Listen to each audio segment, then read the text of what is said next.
terms of New York's influence on the rest of the world or being influenced by the rest of the world, I don't think there's any contest. I think that in the last century, our skyline was the envy of the world. We will see other skylines, Shanghai, Hong Kong, Japan, London, but there's no comparison. Let's not forget why we are building. We are building for the people of New York City, the people of New York State overall. It provides a lot of opportunities to so many people. I'm one of them who came into this country, definitely with not much money in my pocket, but big dream. When you look at a couple of moments in the last 100 years, you had the stock market crash. We built some of our most iconic structures. World War II, we built factories. The Navy Yard was booming. With 9/11, same thing. What did we do after 9/11? We rebuilt. But you know what we did? We built better.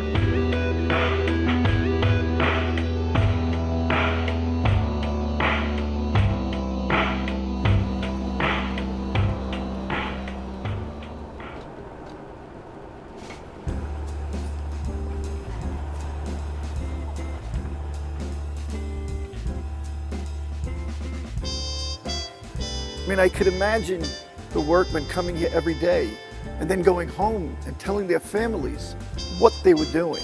Many of them immigrants. They came to New York to find the American dream, and here they were building this incredible skyscraper, part of something that's never been done before. And when you look at the finishes, the marble's not book matched, but it works beautifully. The stone that was set, each stone being hand placed between the brass, cut to precision. I mean, everyone thinks about the outside of this building, but what excites me is the inside.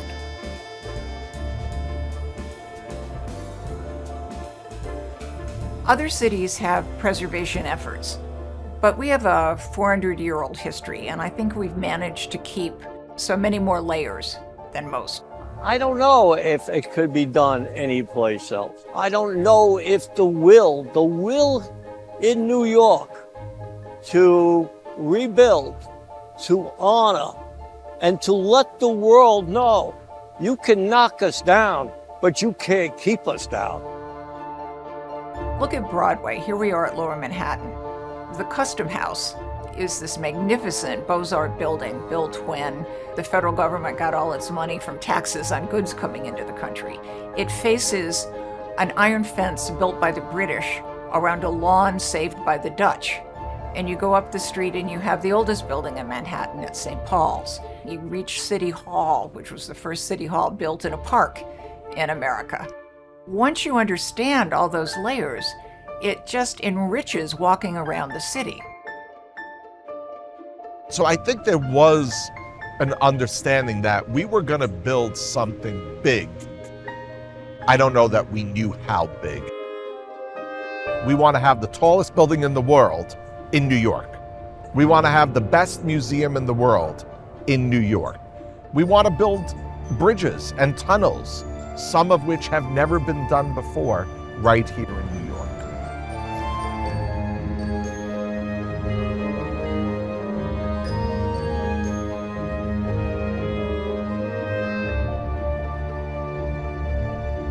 If you come into my main office, you're going to see black and white photos all over the wall. And it's all of iconic buildings in New York City from 100 years ago. Because when somebody comes in, if I have a guest coming in, I bring them around and I ask them to identify what the pictures are of. And invariably, they know Ellis Island, they know Times Square, they know the Flatiron Building, and they identify them. As we look back over this 100 years, that's why it's so important what we do. It has a permanence to it. We're in front of the Equitable Building, which gave New York City its zoning laws, the first zoning law of 1916. There was already a debate in the city about tall buildings. There was actually a Tall Buildings Commission to look into it. And were they safe? Were they protecting everybody's light and air? And the Equitable building just came along and filled the entire block that it sits on and just went straight up and dominated the area, turned surrounding streets into shadow, and people went nuts.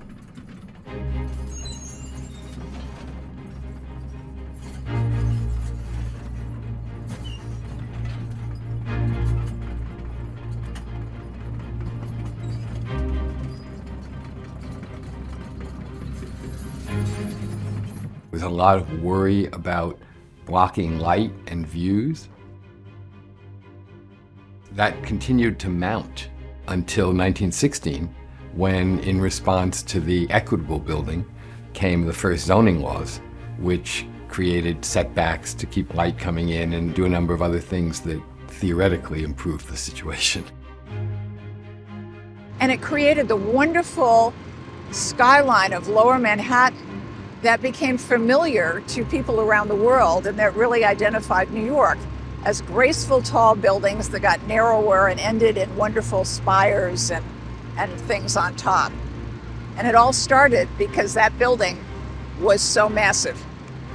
There was a sense that the skyscraper represented not the triumph of urbanism, but the destruction of urbanism.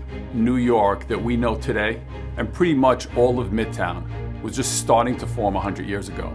Grand Central Terminal had just completed, and the Terminal City buildings that now define core Midtown were just starting to go up. And then I think it began to change, first with the increasing beauty of a lot of great skyscrapers. It was very hard not to love the Woolworth Building, or the Metropolitan Life Tower, or the Singer Building. 3 different New York buildings that were the world's tallest briefly. Skyscrapers help define a city, and I think that, you know, a lot of cities, you see the influence that comes out of New York and the super talls that we build, right? So you see it in LA, San Francisco, Chicago, Boston, and I think you see that influence around the world in terms of the efficacy of the architecture that we do here.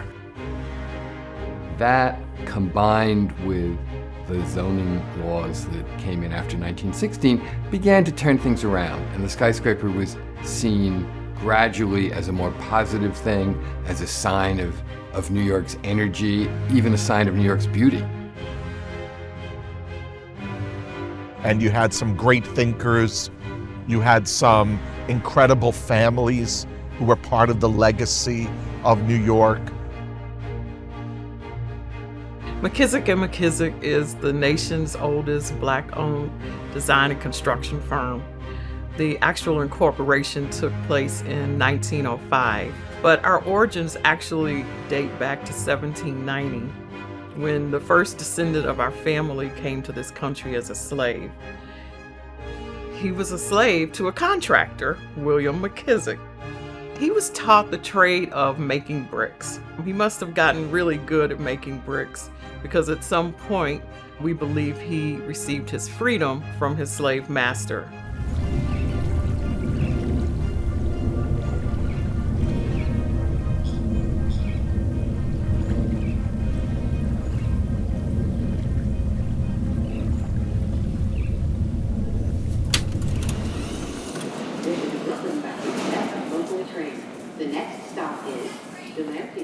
That if you're going to have a successful city and you're going to have a vibrant city, you need to be able to attract business and create real opportunity in the city.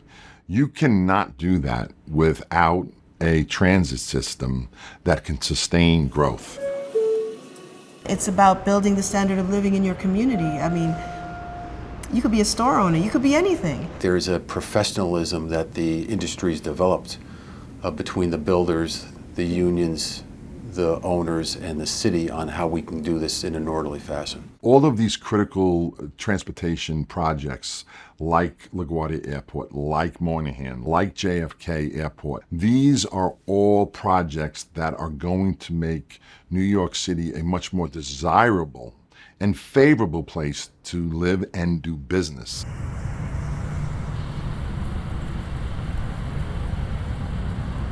Just look at this. Absolutely terrific. If this isn't an example of how great architecture and great building methodology captures the excitement of air travel, I don't know what is. Truly one of my favorite buildings. Can't imagine what it was like in 1962 to have the dedication of this treasure. So happy that the treasure has been preserved with an adaptive reuse that will keep it going, hopefully, for another 100 years.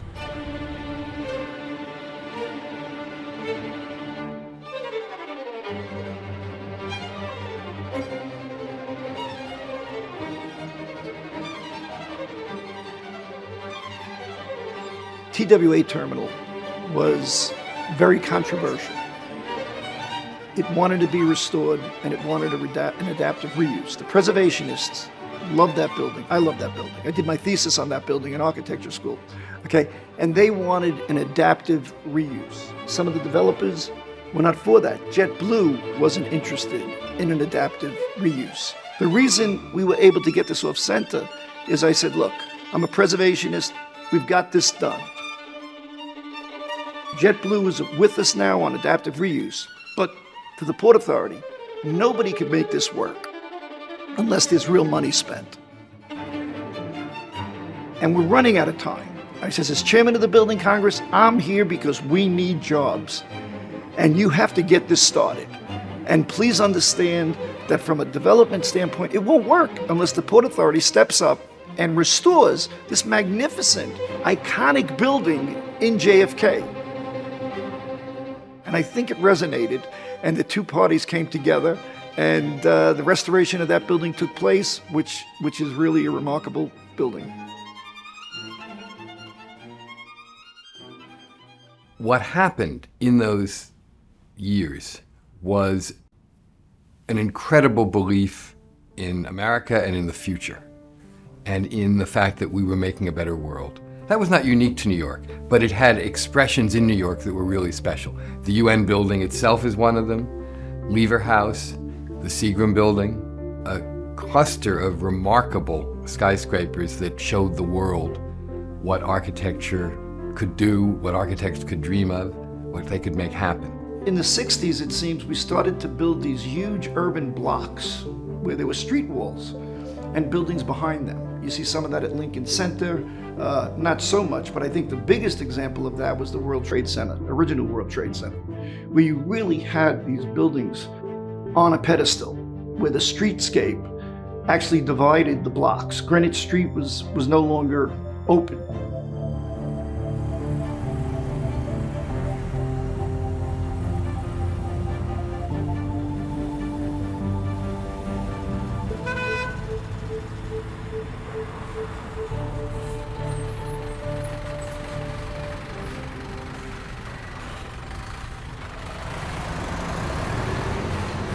Moses was a road builder. He started out at a time when people were looking for regionalization, were looking to spread people around, and he was the perfect guy. He fit the bill. A tremendous pioneer, someone who transformed New York State, in fact. But there wasn't a lot of community buy-in, right? There wasn't a lot of asking of the community when communities were changed, when roadways were incorporated and built. That tapping in, that communication with the community wasn't as valued. Reformers loved his road building. And so even after the Triborough was finished, Moses kept building highways, including the famous BQE that we're trying to deal with today. When you look at this road, you say, what is it built on? So it's literally built on the wall that's holding up Brooklyn Heights, which is crazy. Getting rid of all these things and really planning out for the future would be an incredible moment for really the future of New York, and goes back to something I said earlier. As we continue to be the innovative global city that we are, we would be showing the world that you can rebuild cities and fix the mistakes of the 40s, 50s, and 60s and reconnect cities with people. And I think that's the goal here.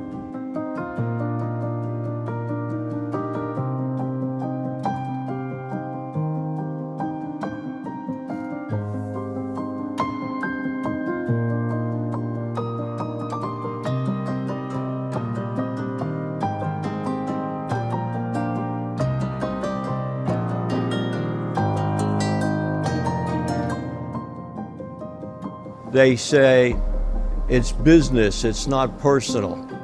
This was just the opposite of that saying. This was all personal.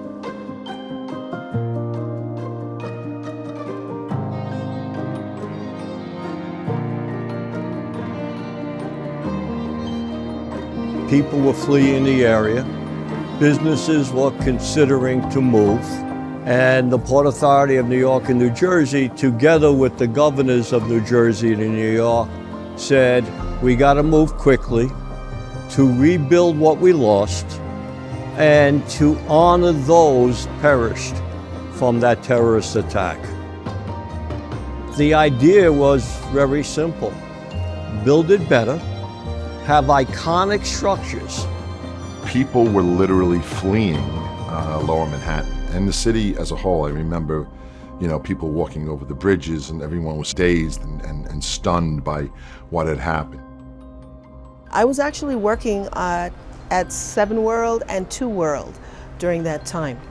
And then something happened to me and I injured my shoulder. I couldn't move my arm. So they basically sent me home, sent me to the ER, and then I couldn't go to work the next day. The next day was 9/11. We were there from day one with our brothers and sisters in the uniformed services. We were a big part of the cleanup and the recovery down there. And again, the reality of it was no one asked us. These members just went. The work that we did in design of the PATH terminal, the aqueducts, and the building of One World Trade Center and other buildings at Ground Zero was probably one that I could never, ever forget. I mean, we had people who would pay us to go to work. I mean, they were so proud of these projects, and it was an amazing work atmosphere and dedication. We're not talking about a single project. We're talking about 15 individual projects on a very confined 16-acre site.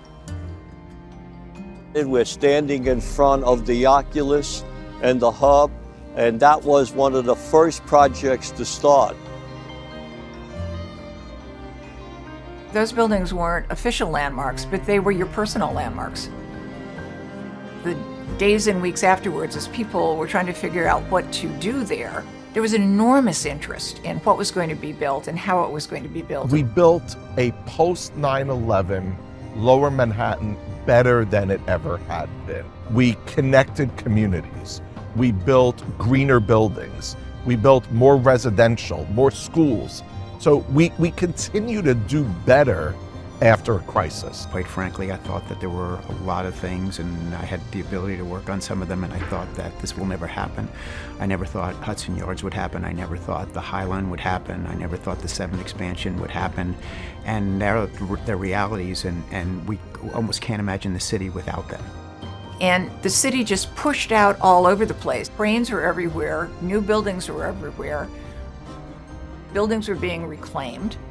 And you had a time when people really felt enormously great about the city. This park had been talked about for 15 years before that moment. Ed Koch had talked about it, Rudy Giuliani had talked about it, the state had talked about it. And then there was this moment around 2008, 2009, when I think Brooklyn was really emerging.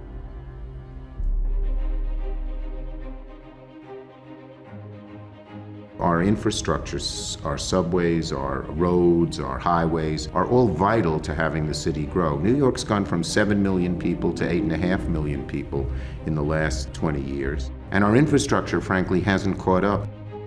We have transportation deserts in the Bronx, not too far from where we are in the city.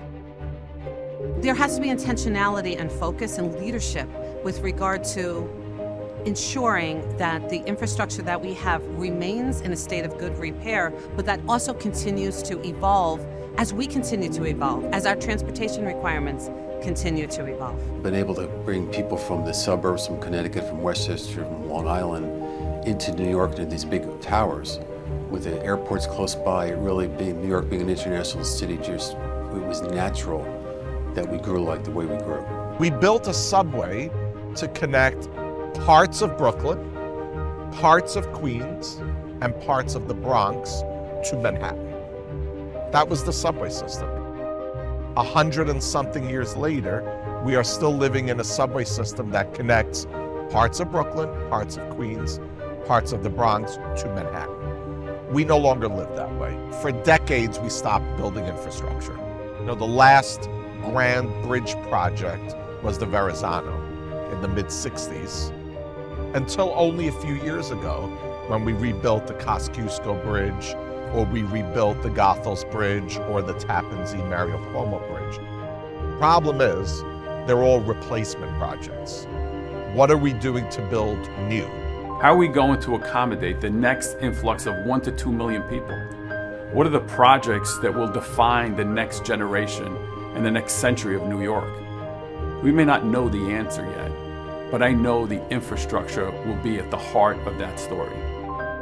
The infrastructure for New York is critical. Just the train part is critical.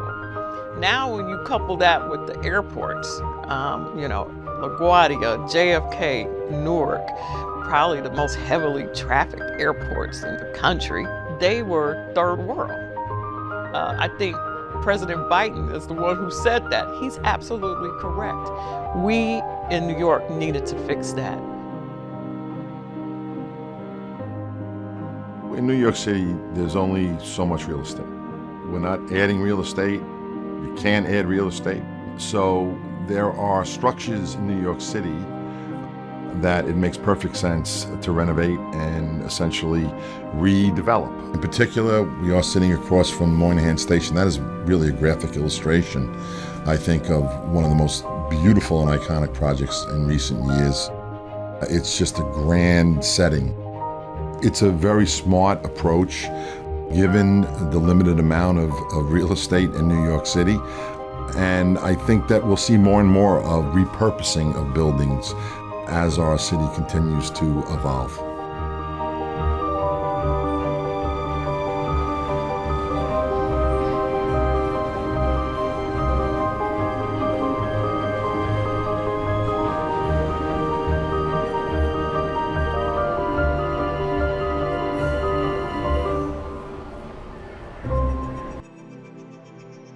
Medgar Evers was a game changer, not only for McKissick, but I think for MWBEs and how we're viewed and work in New York. Our company has done a lot of work at historically Black universities and colleges throughout the country. So Medgar Evers was another one, but now it happens to be in my hometown in New York. CUNY and the state wanted a state-of-the-art building for Medgar Evers. And of course, Medgar Evers was full of minority students, right? They really wanted to do something that was over the top and beautiful. The last year, in addition to being a pandemic that exposed health and wealth gaps, also exposed serious social justice concerns. And so we're at a point right now where the planets have aligned, where the public sector and the private sector realize that social justice issues, that diversity and inclusion are essential to how we evolve as a state, how we evolve as a city, how we evolve globally. The best part about New York City is, and New York State in general, is that we normally survive through any economic challenge. There's always change going on, whether it's political, corporations coming in and out, but it's a melting pot. Now, the best part about New York is we accept everybody. Whenever something is built, it should be built by the people for the people that live there, right? And New York is a very diverse city. It's probably the most diverse city in the world.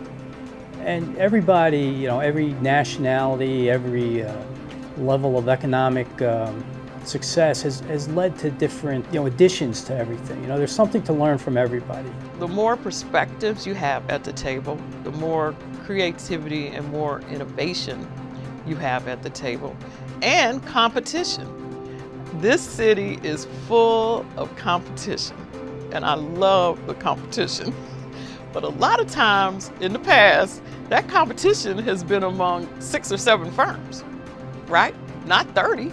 6 or 7 firms. I believe you have to open up the marketplace to as many different types of individuals as you can.